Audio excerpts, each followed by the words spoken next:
Now the question is there any authentic jihad going on in the world today?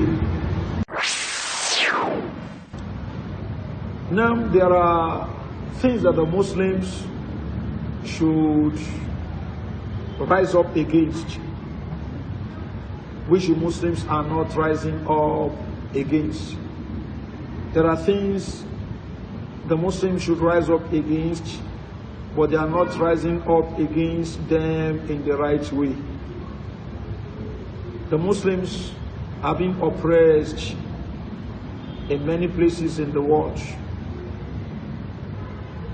Palestine is a typical example. The Muslims are supposed to come together in order to fight this. But the Muslims are not coming together to fight it. People are only playing politics with the case of Palestine. Yes, they are playing politics. Now we say the Houthi, for instance, in Yemen, they say they are blockading the Red Sea because of what? Because of Palestine.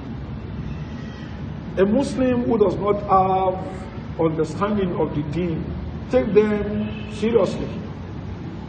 But the same people who are firing missiles to Kaaba, the missiles that were being intercepted by the Saudi authority. How can somebody who calls himself a Muslim be firing missiles to Kaaba? Because you have issue with the Saudi government. So the truth is that they have issue with the Ahlul Sunnah. They have issue with Sunnah. That is the truth of the matter.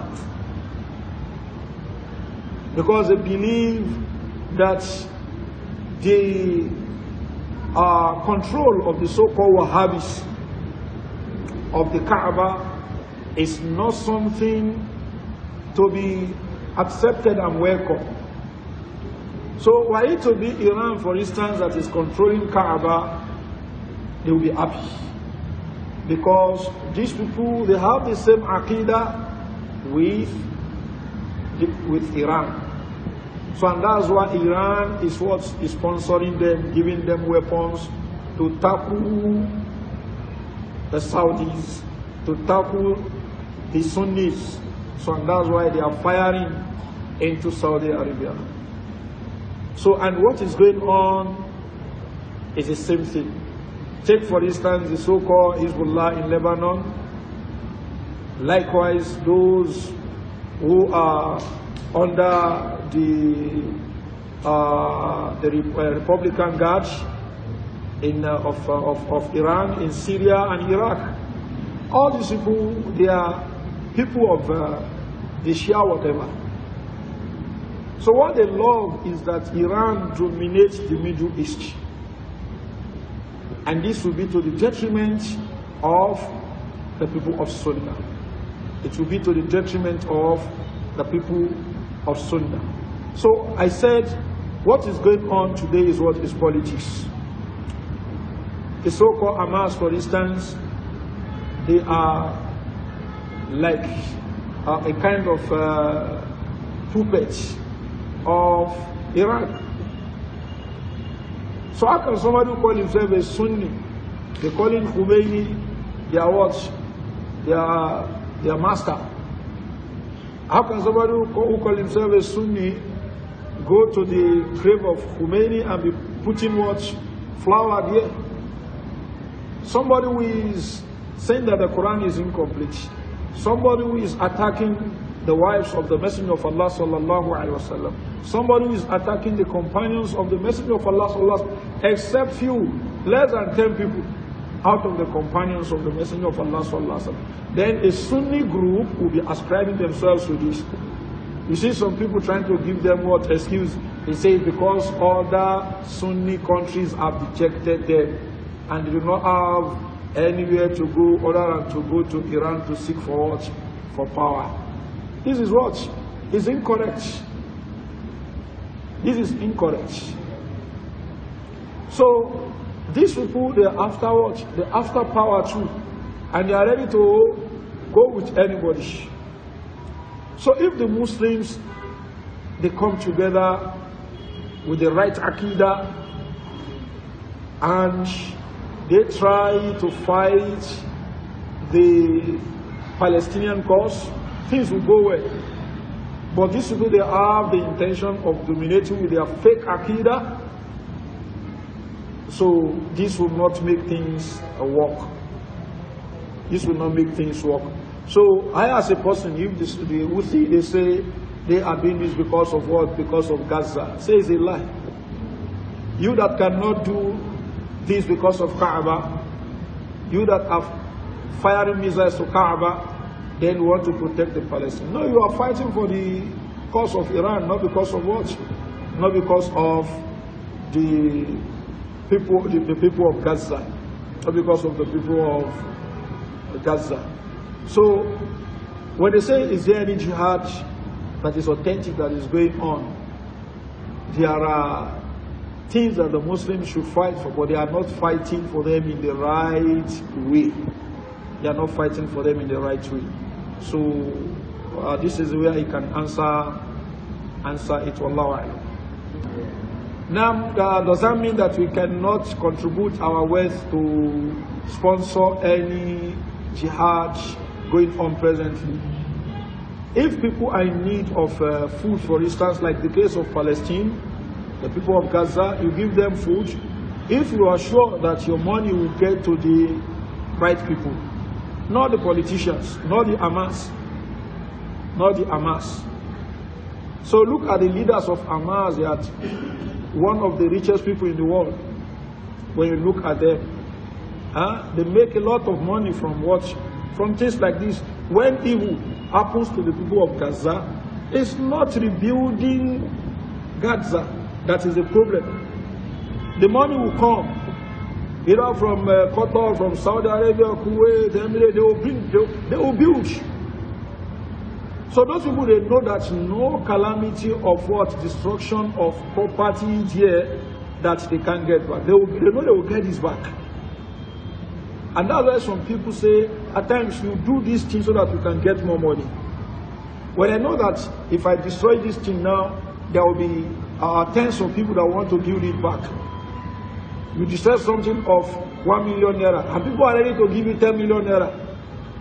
Won't that be a lucrative business? So every 2, 3, 4, 5 years, you'll be destroying so that people will come and build. And that's why recently some of the rulers were talking. They said the building back Gaza is not the issue. They are ready to build back Gaza. But let them take towards the two-state solution. What do they mean by the two-state solution? That is, the Palestinians, they will be given West Bank, Gaza, likewise will be given what? The Eastern Jerusalem. So all this will be part and parcel of what the Palestinians will be controlling. Not that they will be living in it and the control will be under Israel. As it is now presently, that Israel is controlling almost everything. Though they are what? They are the people living inside it, but the control is in the hand of Israel.